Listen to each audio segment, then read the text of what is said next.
Hello everyone, it's been a while and it's great to be back. In today's video I'll talk about how I set up my new Samsung S25 Ultra smartphone for travel photography. I'll go over the things that I added to improve photo output and the light DIY work I've done to make sure this whole setup is as convenient to use as possible. Now, some of you might remember the DIY moment teleconverter lens mount I made for my old Samsung S22 Ultra around 2 years ago. Did I stick with moment this time around? Stay tuned to find out. So how did I get here anyway? I used to have a bunch of Fujifilm cameras before switching to phone photography. Of those cameras, the X100 models were my favorites. This explains why I've chased every possible way to get the best image quality out of a 35mm view equivalent ever since the switch. On my old Note 10 Plus, the Moment M Series 58mm teleconverter lens worked perfectly, giving me a 52mm equivalent focal length. That's 26mm on the main camera times 2, which is a zoom that the Moment lens provides. To date, this setup is responsible for most of the videos uploaded to this channel. Things started getting dicey when I moved on to the S22 Ultra. Samsung and Moment fans may remember this as a time when Moment stopped supporting Samsung phones in favor of iPhones and Pixels. Despite my efforts with the DIY lens adapter plate, the phone's bigger sensor just didn't work well with the small Moment lens. Image quality was acceptable but far from perfect. You would have been better off digitally zooming and letting the phone bin whatever pixels were left. Moment released a bigger teleconverter lens later on, which they called the T series, but once again, there was no support for the S22 Ultra. I found a compatible S22 Ultra case online, but unfortunately, the T series and S22 Ultra combo didn't live up to expectations. I got vignetting, poor edge and corner sharpness, and nasty lens flares. Once again, I fell back to either digitally zooming or cropping in post. I moved on to the Samsung S25 Ultra a few weeks ago, and guess what? There was no official support for Moment yet again. I found this T-series phone case for it on Amazon, but all the previous problems with the S22 Ultra were still there. Here's a sample shot I took with the T-series teleconverter lens installed, literally on the day my phone and accessories arrived. You still see a little vignetting, and the same edge and corner blur. Once again, I was out of luck with Moment, and that brings us to the meat of this video. Browsing Reddit, I learned from user SMTHNG, presumably something, about the possibility of using 17mm mount lenses on smartphones. I was excited to finally have alternatives to Moment lenses that won't tie me to specific systems, but I needed to make sure that I could mount them on the S25 Ultra without needing to come up with my own adapter or mounting plate again before celebrating. Lucky for us S25 Ultra users, a company called Newer came up with this lens mount case for the S25 Ultra.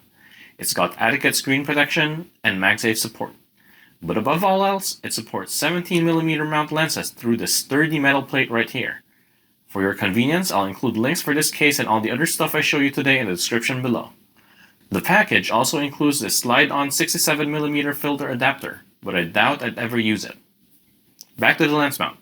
This case has them on both the main camera and the 5x zoom lens, but I doubt we can find anything that'll work for both. Speaking from experience, the optics for the zoom lens needs to be very flat.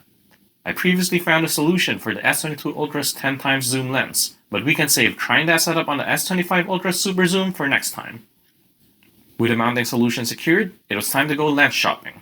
A quick search on Amazon revealed a bunch of options for telephoto lenses with magnification levels ranging from 1.7x to 2.5x. Remember that thing I said about 35mm being my favorite focal length equivalent? If I wanted to get 35mm out of the S25 Ultra's 24mm equivalent main camera, I'd need a teleconverter that gives 35/24 or about 1.5 times in magnification. The Freewell 1.7x lens is the closest thing to that, and that's what we have here today. This setup yields a 41mm equivalent focal length on the S25 Ultra's main camera. It comes with this lens case, caps on both ends, and a microfiber cloth that I can't seem to find right now. The elastic band for the lens cap was a later addition. So how does it compare with the Moment T-Series 58mm teleconverter? Here are 3 shots of the same scene taken on different days. On top is a shot using the Galaxy S25 Ultra's 24mm main camera without anything attached. On the bottom left is a shot using the Moment T-Series lens. And on the bottom right, the Freewell 1.7x lens. You can easily see the different zoom levels here. Moment's 2x zoom yields a 48mm focal length equivalent on the S25 Ultra, which is quite a bit more than the Freewell's 41mm. You can notice vignetting on the Moment lens and virtually none on the Freewell. One downside to the Freewell lens: minor pin cushion distortion. This is easily fixed in post though. Zooming in on the bottom too, we can see about the same center sharpness here, but worse sharpness on the Moment as we get closer to the corners and edges. I'll have more sample shots towards the end of this video, but let's get back to the kit for now. Pairing the Freewell lens with the Samsung Galaxy S25 Ultra isn't necessarily the perfect setup. Depending on how much you're willing to sacrifice for your love for photography and the potential to print your photos in large formats, the added size and weight of the Freewell lens can be a disadvantage. I was right on the line here, very much excited for the newfound sharpness under my favorite focal length, yet rather inconvenienced by the phone's weird weight balance whenever the lens was on. And can you imagine traveling and repeatedly needing to put the lens on and off whenever you want to take a shot and keep your phone in your bag or pocket? It'll only be a matter of time till you drop your lens, your phone, or both. I didn't want to keep juggling a lens in one hand and phone in the other, so I took inspiration from my old camera straps. A little hole punch, a cut-up lanyard, and some carabiners later, and now I've got a full travel rig I can sling over my shoulder. Let's break this down. First, of course, is a shoulder strap. It's a pretty generic blue leather handbag strap, and you can go with whichever works for you off of Amazon or your preferred platform. One thing that I'd strongly suggest doing is looking for one with robust stitches and enough thickness like this one, since it'll be your phone and lens's first line of defense when you're taking photos over a cliff or bridge. These locking mini carabiners were then added because the strap I picked had pretty wide clips. Now, I had to come up with a way to install the strap on the phone case. The bottom side was easy. I just got one of these inexpensive phone lanyard tabs and slid it through the charge port opening on the bottom before setting the S25 Ultra in place. The upper side needed a little handiwork. I took one of these hole punches, punched 2 holes just past the camera center line towards the corner, and threaded this piece of cord that I cut off from a wrist lanyard.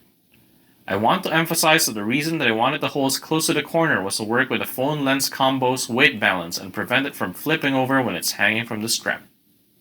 With all of this combined, you no longer have to keep popping the lens on and off while you're on the move. If this setup inspires your mobile photography upgrade, or if you just love clever camera hacks, don't forget to like, subscribe, and leave a comment below on how you'd build your own system. I'm really curious to see what you come up with. And now, some more sample shots as promised.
Thank you for watching till the end.